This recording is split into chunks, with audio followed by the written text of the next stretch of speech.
Hi, my name is Pastor Steve Treichler. I'm from Hope Community Church, downtown Minneapolis, and it is my privilege to walk you through the book of Romans together. We're going to do this in a series of 9 very short videos, covering a chapter or two each time, and I'm just going to give you some highlights, things to look for as you're looking at this book. I have loved this book for many, many years. I became a follower of Christ way back when I was in college. I picked it up and just started reading the Bible, and I fell in love with the book of Romans.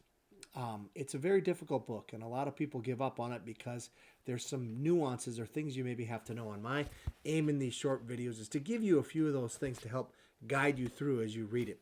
The most important thing, though, is just to read. Now, I will say this. If you really want to get into it, you want to dig into this book, I do a podcast called Romans Untangled, and you can look that up.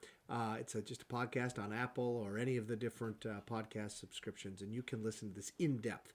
That's not the point here. What I want to do here in very short order is just give you some things to look at. This week, we're going to look at chapters 1 and chapter 2, and I'm going to be looking using the English Standard Version. You can use any version, but in the headings, there's some headings on the Bible. I'm just going to talk kind of what to look for in each one of those headings. So, chapter 1.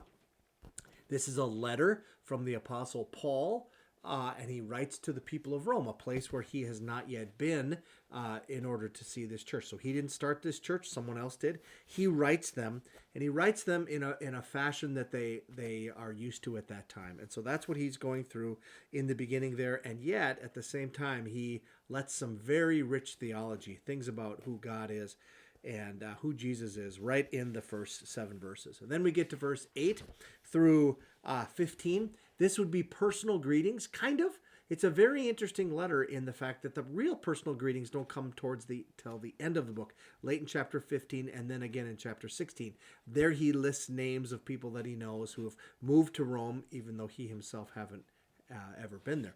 And so he just talks about how much he cares for them, he loves them, he's proud of them, all these different things. And then we get Romans 1, 16 and 17. For I am not ashamed of the gospel, for it is the power of God for salvation to everyone who believes, to the Jew first and also to the Greek. For in it the righteousness of God is revealed from faith for faith, as it is written, the righteous shall live by faith. And most scholars, almost all of them, agree that that is the theme verse of the whole entire book of Romans. So in other words, I'm not ashamed of the gospel. So he's going to explain what the gospel is, what the beauty and the wonder of the gospel. And it says it's the power of God for the salvation of everyone who believes. First for the Jew, then for the Greek, or the Gentile would be another way to translate that. For in it the righteousness of God is being revealed. And he's going to talk about that in short order here. In fact, in my next video, I will look at that. Look at the verses 1, 16, 17. Think about them. As he talks about this gospel, which means good news, he then immediately goes into verse 18, which says, for the wrath of God is being revealed from heaven against all ungodliness and unrighteousness of men, who by their unrighteousness suppress the truth. And in this, the Apostle Paul is talking about why we need a Savior. And what he's going to do from verses 118 all the way through the middle of chapter 3, verse 18, is talk about how sinful humanity is. And that seems like, wow, what a bummer that is. It in one way, it kind of is, but in the next way, it makes it even more beautiful that God loved us enough to do something about it. And he's going to go through this. There's many things to notice here. Take your time as you read from 1:18 through the end of 32. And it talks about a variety of very important things. Chapter 2. Chapter 2 is where a lot of people get stuck. And what happens here is they don't know. It says, therefore you have no excuse, O man, every one of you who judges. Who's the you? Who's Paul talking to?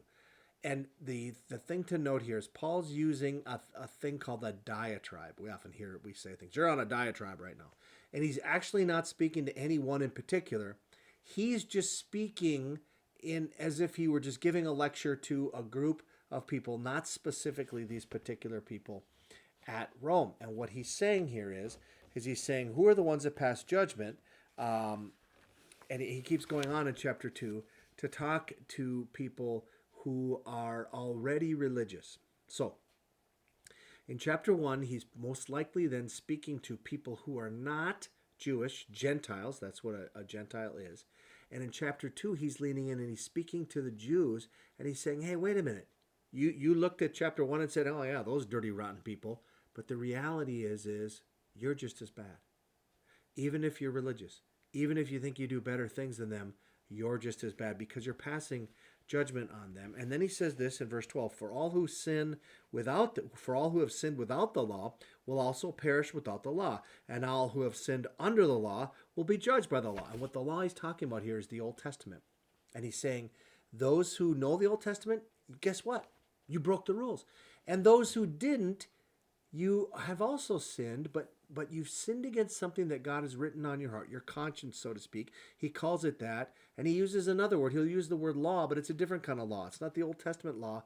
It's this law that's written on their hearts, and he's going to talk about that in chapter 2.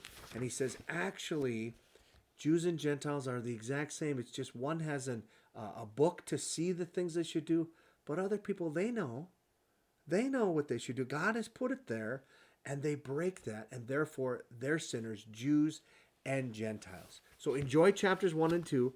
We'll see you tomorrow for chapter 3.